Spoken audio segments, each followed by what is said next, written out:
Hello everyone. इस video में दोस्तों हम बात करने वाले हैं दिल्ली यूनिवर्सिटी के पीजी एडमिशन बीएड के बारे में।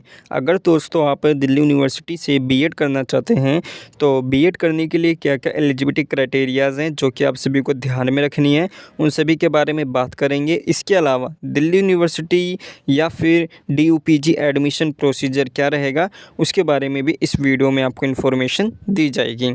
तो अगर आप चैनल पे फर्स्ट टाइम विजिट करें तो चैनल को ज़रूर सब्सक्राइब कर देना और बेल आइकन को प्रेस कर देना ताकि आपको वीडियो का जो अपडेट है, नोटिफिकेशन, वो आपको मिलता रहे। तो चलिए दोस्तों, बिना किसी देरी के वीडियो को शुरू करते हैं।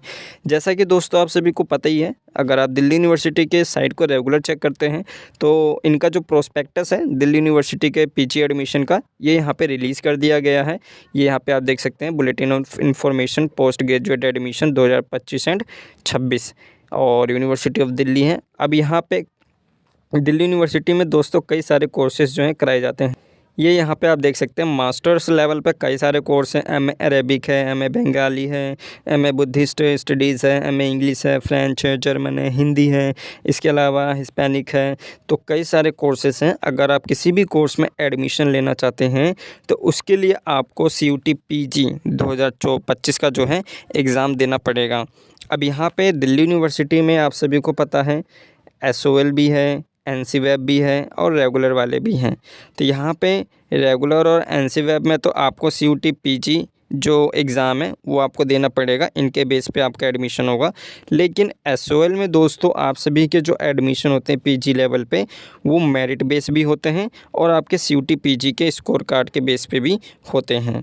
कहने का मतलब ये है कि अगर आप दिल्ली यूनिवर्सिटी से रेगुलर में या NCVEB में एडमिशन लेना चाहते हैं तो फिर आपको दोस्तों जो है CUT PG के जो एंट्रेंस एग्ज़ाम है वो आपको देने पड़ेंगे और अच्छे मार्क्स आपको लेने पड़ेंगे, तभी आपका एडमिशन होगा। ऐसा बिल्कुल भी मत सोचिएगा कि केवल एग्ज़ाम देने के बाद आपका तुरंत एडमिशन हो जाएगा, भले ही आपके कम मार्क्स क्यों ना हो। यहाँ पे आपको अच्छे मार्क्स लाने पड़ेंगे तभी आपका जो है एडमिशन होगा। और कई ऐसे बच्चे होते हैं जो CUT PG के एग्ज़ाम देते हैं, मार्क्स भी आते हैं, लेकिन जो यहाँ पर सिलेक्शन क्राइटेरिया है, जो प्रोसीजर रहता है, कुछ बच्चों का नाम आता है, कुछ का नहीं आता है। तो ये यहाँ पे आपको ध्यान रखना पड़ेगा। अब यहाँ पे दोस्तों SOL में CUT PG जो एंट्रेंस एग्ज़ाम है और मेरिट बेस पे, दोनों के बेस पे आपका एडमिशन होता है। अब यहाँ पे आप चाहें तो किसी के भी बेस पे आप एडमिशन ले सकते हैं SOL में। या तो आप CUT का एग्ज़ाम दे दें, एग्ज़ाम नहीं देना चाहते हैं तो मेरिट बेस पे कर लें। मेरिट बेस पे लेकिन आपकी जो परसेंटेज है, एग्रीगेट परसेंटेज, वो अच्छे मार्क्स होने चाहिए, अच्छे परसेंटेज होने चाहिए। अप्रोक्स कम से कम तो इतना मान ही लीजिए कि 80% होना चाहिए।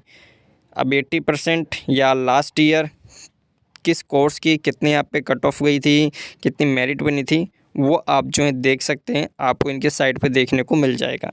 लेकिन यहाँ पे आप मेरिट बेस पे तभी अप्लाई करिएगा जब आपके परसेंटेज अच्छे हों। इसके अलावा अगर आपको लगता है कि आप CUT PG का एंट्रेंस एग्ज़ाम देके SOL के PG में एडमिशन ले सकते हैं SOL में, तो फिर ये आपकी मर्ज़ी, आप किसी के भी थ्रू भी जो है एडमिशन ले सकते हैं।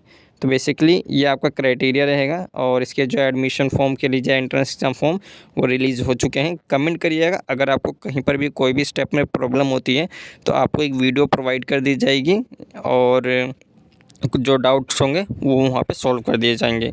तो इस वीडियो में हम जो बीएड है इसके एडमिशन के बारे में बात कर लेते हैं। अब बीएड यहाँ पे दोस्तों कई तरह से होते हैं। कुछ बीएड नॉर्मल वाले हैं, स्पेशल वाले एबल्ड होते हैं उनके लिए भी है। तो कई सारे यहाँ पे आपको बीएड कराए जाते हैं। तो यहाँ पे आपको सिंपली डिसाइड करना होगा कि आखिर आपको किस फील्ड के लिए बीएड करना है। और बीएड करने के लिए यहाँ पे आप देख सकते हैं टोटली यहाँ पे आपको जो है 3 कैटेगरी में डिवाइड किया गया है, जो first A, first B, first C। इनके बारे में बाद में बात की जाएगी। पहले ये यहाँ पे आप देखिए कि आपको प्रोग्राम स्पेसिफिक एलिजिबिलिटी और मिनिमम मार्क्स के बारे में बताया गया है। ऐसे स्टूडेंट जो कैटेगरी फर्स्ट A में आएंगे वो कौन आएंगे? Bachelor degree from a recognised university. अगर आपने किसी भी यूनिवर्सिटी से बैचलर डिग्री ले रखी है तो आप जो है फर्स्ट कैटेगरी के अंदर आएंगे। और इसमें कम से कम 50% जो मार्क्स हैं वो एग्रीगेट परसेंटेज मार्क्स, जो जनरल कैंडिडेट के लिए और OBC के लिए, AWS के लिए होने चाहिए। वहीं अगर आपके 45% मार्क्स हैं तो एग्रीगेट परसेंटेज जो कि SC ST PWD के लिए इतने हैं, तो यहाँ पे आप अप्लाई कर सकते हैं। इसके अलावा मास्टर डिग्री अगर आपने ले रखी है किसी भी यूनिवर्सिटी से तो आप जो हैं फर्स्ट B कैटेगरी के अंदर आएंगे। वहीं अगर आप बैचलर डिग्री ले रखे हैं, अगर आपने इंजीनियरिंग में, technology and specialisation in science and mathematics में 50% मार्क्स हैं, 55% मार्क्स हैं, तो यहाँ पे आप जो हैं इसके लिए अप्लाई कर सकते हैं। या फिर as per the NCT norms and regulations 2004 notified the gadgets of India. तो ये कुछ बातें बताई गई हैं कि अगर आपके मास्टर कोर्स बैचलर डिग्री में इंजीनियरिंग आपने किसी भी कोर्स में की है जिसमें साइंस वाले होते हैं 55%, तो यहाँ पे आप अप्लाई कर सकते हैं। फर्स्ट C कैटेगरी के अंदर आप आएंगे और 55% आपके एग्रीगेट मार्क्स होने चाहिए। सेम क्राइटेरिया ऊपर वाला यहाँ पे आपको लगा देना है। तो ये चीज़ें यहाँ पे आपको बताई गई हैं।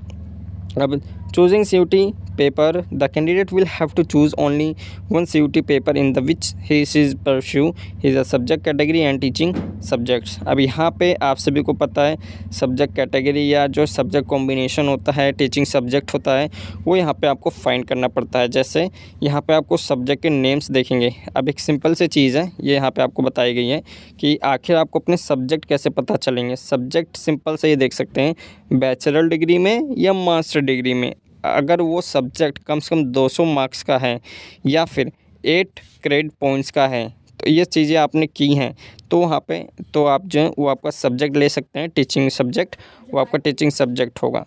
और उस सब्जेक्ट में कम से कम 50% मार्क्स आपने ऑब्टेन किए हों, तो यहाँ पे आप उस सब्जेक्ट के लिए अप्लाई कर सकते हैं। अब जैसे दिल्ली यूनिवर्सिटी में जो है साइंस है, मैथमेटिक्स है, लैंग्वेज है और सोशल साइंस है, और यहाँ पे आपका कॉमर्स, अदर लैंग्वेजेस हैं, तो इनके लिए यहाँ पे जो है सब्जेक्ट वाइज आपको पेपर कोड दिया गया है। जो आप एग्ज़ाम या जो CUT पे का फॉर्म फिल करेंगे उसमें आपको जो है पेपर कोड चूज़ करने पड़ेंगे। ऐसा नहीं आएगा कि साइंस में आपको बायोलॉजी, केमिस्ट्री, इंटीग्रेटेड साइंस या फिजिक्स, इसमें से आपका कोई सब्जेक्ट नहीं दिया जाएगा, आपको पेपर कोड दिया रहेगा। और इस पेपर कोड में आपको जो है इस चारों सब्जेक्ट आएंगे, बायोलॉजी है, केमिस्ट्री है, इंटीग्रेटेड साइंस है, फिजिक्स है। इसमें से आल्सो कॉल्ड पेडागोजी 2 सब्जेक्ट, इसमें से कोई 2 सब्जेक्ट आपके पास होने चाहिए जो 200 मार्क्स के हों, या फिर 8 कोर पॉइंट जो 8 क्रेडिट पॉइंट्स हैं वो यहाँ पे आपने अर्न किए हों। मैथमेटिक्स में आप देख सकते हैं इसका पेपर जो कोड है वो COQ P07 है। अगर यहाँ पे आप लैंग्वेज में जाते हैं, लैंग्वेज में हिंदी है, इंग्लिश है और संस्कृत है, तो इसके लिए COQ P05 है। सोशल साइंस के लिए जाते हैं तो इसमें इकोनॉमिक्स है, जियोग्राफी है, हिस्ट्री है। हिस्ट्री के अलावा यहाँ पे आपका पोल साइंस भी होगा और जियोग्राफी भी होगा आई थिंक। तो यहाँ पे आप देख सकते हैं पोल साइंस है, सोशल साइंस है, सोशोलॉजी, साइकोलॉजी है। तो इसके लिए जो पेपर कोड है वो COQ P04 है। इसी तरह से यहाँ पे कॉमर्स के लिए देख सकते हैं, कॉमर्स के लिए यहाँ पे COQ P03 है। कुछ यहाँ पे स्टार्स दिए गए हैं, इसके बारे में जान लेते हैं। पहला स्टार का मतलब है कि candidate with BA MA in mathematics. जो पहला स्टार है उसका सिंपल सा मतलब ये है कि अगर आपने BA या MA कर रखी है मैथमेटिक्स में या फिर BCom आपने पास या ऑनर्स किया है, तभी यहाँ पे आप जो इस सब्जेक्ट के लिए, कॉमर्स के लिए आप एलिजिबल हैं, तो अदरवाइज़ आप इसे चूज़ नहीं कर सकते हैं। Psychology will be offered only in department of education, जो कि आपका central institute of education DOE है, एंड श्यामा प्रसाद मुखर्जी में जो है कोर्स सब्जेक्ट कराया जाता है, ये कोर्स परस्यू कराया जाता है। तो यहाँ से आपने किया है तो आप इसके लिए अप्लाई कर सकते हैं। Sociology will be offered only in DOE जो स्कूल है, तो ये यहाँ पे आप अप्लाई कर सकते हैं। Candidate with MCOM will be eligible for subject category of commerce. अगर आपने MCOM किया हुआ है तभी यहाँ पे आप जो है मास्टर ऑफ कॉमर्स, तो यहाँ पे जो कॉमर्स के लिए आप अप्लाई कर सकते हैं। पंजाबी एंड उर्दू के लिए भी यहाँ पे अगर आपने लैंग्वेज किया जो कि महर्षि वाल्मीकि कॉलेज में है, तो यहाँ पे आप अप्लाई कर सकते हैं। तो कुछ ग्रेस पॉइंट्स यहाँ पे आपको दिए गए, इन्हें आप जो है रीड आउट करना चाहें तो रीड आउट कर सकते हैं। अब यहाँ पे आप देख सकते हैं सीट्स के बारे में बताया गया है। जैसे लेडी इरविन कॉलेज जो कि वुमेन का है, होम साइंस के लिए 50 है, अनरिजर्व के लिए इतनी है, SC के लिए इतनी है, फर्स्ट कैटेगरी के लिए। और तो पूरी सीट्स यहाँ पे आप देख सकेंगे जो कि seat matrix as per the information provided by department, the number of seats vary and supernumerary seats will be as per the University of Delhi norms. Candidate must visit the respective department colleges updated structure. तो ये पूरे यहाँ पे आप seat देख सकते हैं। Reserve के लिए 175 है, SC के लिए 66 है, ST के लिए 32 है और OBC के लिए यहाँ पे 119 है। तो टोटल यहाँ पे आप सीट्स देख सकते हैं कि किस कॉलेज में यहाँ पे कितनी सीट्स हैं। तो यहाँ पे ये पूरा बीएड का क्राइटेरिया है। बीएड का सिंपली शॉर्ट फॉर्म में बताया जाए तो यहाँ पे आपको जो है सबसे पहले सीयूटी पीजी का एंट्रेंस एग्ज़ाम देना होगा। एंट्रेंस एग्ज़ाम देने के बाद दिल्ली यूनिवर्सिटी का सीएस और एएस इसका जो है रजिस्ट्रेशन चलता है, जो कि यहाँ पे आपको इसको फॉर्म को फिल करना पड़ेगा। कुछ ज़्यादा फिल नहीं करना, केवल बेसिक से डिटेल फिल करनी होती है। फिल कर देने के बाद दिल्ली यूनिवर्सिटी के कई फेसेस में एडमिशन होते हैं। एडमिशन में अगर आपका नाम आता है तो आपको जो कोई भी कॉलेज अलॉट होता है वहाँ पे आपको अपने डॉक्यूमेंट लेकर जाने होते हैं, वेरीफाई कराने होते हैं।